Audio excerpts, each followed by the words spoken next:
किसी ने बड़े कमाल की बात कही है कि हीरे की कीमत आईने से भले ही लाख गुना महंगी हो, लेकिन तब भी हीरा पहनने के बाद लोग आईने को ही ढूंढते हैं। नमस्ते, मैं हूं आरजे कार्तिक। एक बड़ी छोटी सी कहानी है पुराने जमाने की। मिट्टी खोदने वाला एक मजदूर था और वो मिट्टी खोदने के बाद उस मिट्टी को अपने गधे पर लाद करके कारीगर तक पहुंचाता था। एक दिन मिट्टी खोद रहा था तो मिट्टी खोदते खोदते उसे जमीन में से एक चमकीला पत्थर मिला। बड़ा अट्रैक्टिव था, उसे बड़ा पसंद आया। उसने उसको बिना देरी के अपने गधे के गले में बांध दिया और फिर से मिट्टी लाद करके जाने लगा। जब वो मिट्टी लाद करके उस गधे को लेकर के जा रहा था अपने कारीगर के पास में, तभी उसे रास्ते में उस गांव के एक सेठ जी मिले। छोटी सी किराने की दुकान चलाते थे, सारे गांव वाले सेठ जी कहते थे उनको। सेठ जी ने कहा, मेरे भाई इसको कहाँ लेकर के जा रहे हो गधे को? बोले बस वही अपने काम पर जा रहा हूँ। बोले नहीं, गधे के गले में जो है इसको कहाँ लेकर के जा रहे हो? बोले बस ये तो अब आज से मेरी हो गई, मुझे मिली है जमीन में। सेठ जी ने कहा, ये चमकीला पत्थर मुझे पसंद आ रहा है, मुझे दे दो। कितने में दोगे? तो गरीब आदमी था, उसने कहा 1 किलो गुड़ दे दो आप, मैं आपको दे दूंगा। सेठ जी ने 50 रुपए का 1 किलो गुड़ जो था उसको दे दिया, उससे वो चमकीला पत्थर ले लिया। अब सेठ जी को भी बड़ा पसंद आ रहा था, बड़ा चमक रहा था। तो सेठ जी ने ले जाकर के अपने गांव में उनकी जो दुकान थी किराने की, उसके तराजू की डंडी में बांध दिया और बड़े शौक से उसको रखने लगे। बार बार उसको देखते थे कितना चमकीला है। एक दिन उनके गांव में संयोग से एक जौहरी आया और उसने देखा कि किराने की दुकान चलाने वाले सेठ जी के पास में तराजू की डंडी में हीरा बंधा हुआ है। उसकी तो आंखें खुली रह गई। उसने पूछा, ये क्या है? बोले, अरे चमकीला पत्थर है, हमारे गांव में मिला, हमने देखो कितने शौक से बांध के रखा है। जौहरी ने कहा, ये मुझे दे दोगे? बोले हाँ दे देंगे, 100 रुपए दो, अभी दे देंगे। वो जौहरी बड़ा कंजूस था, उसने कहा 100 नहीं 80 रुपए दूंगा।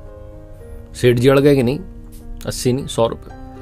फिर से वो कहने लगा नहीं 80 रुपए।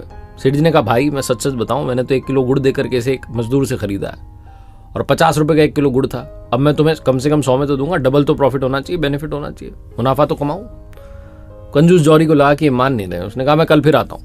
वो अंदर ही अंदर सोचने लगा कि कल आऊंगा, कल शायद मान जाए, 80 में बात बन जाए।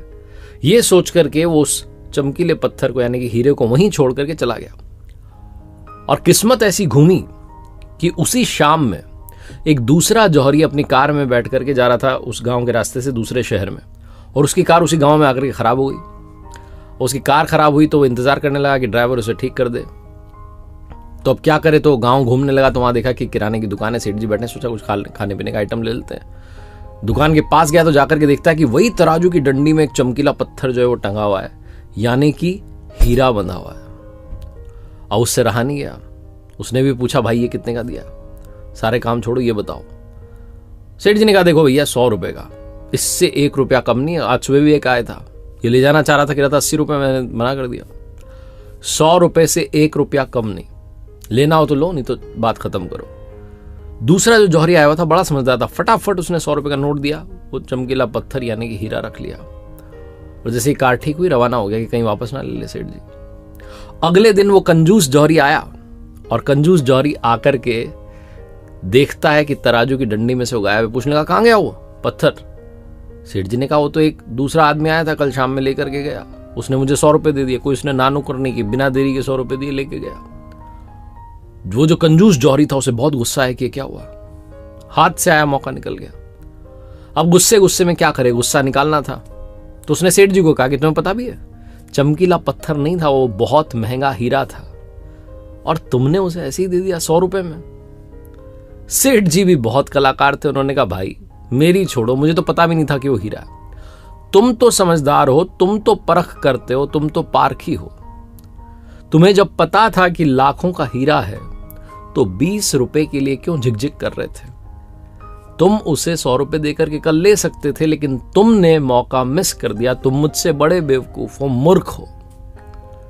कंजूस जौहरी था, उसके अलावा कर भी क्या सकता था, पछताता रह गया।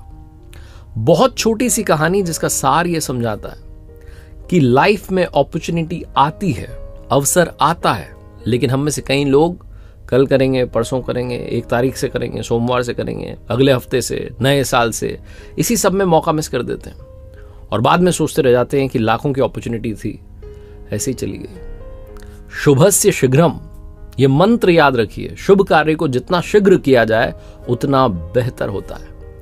लाइफ में एक बात और जो मैं अक्सर आपसे कहता हूं, ऊपर वाले के आशीर्वाद के साथ, अपनी मेहनत के साथ, अपनों के प्यार के साथ कर दिखाओ कुछ ऐसा कि दुनिया करना चाहे आपके जैसा। देखते रहिए हर सोमवार सुबह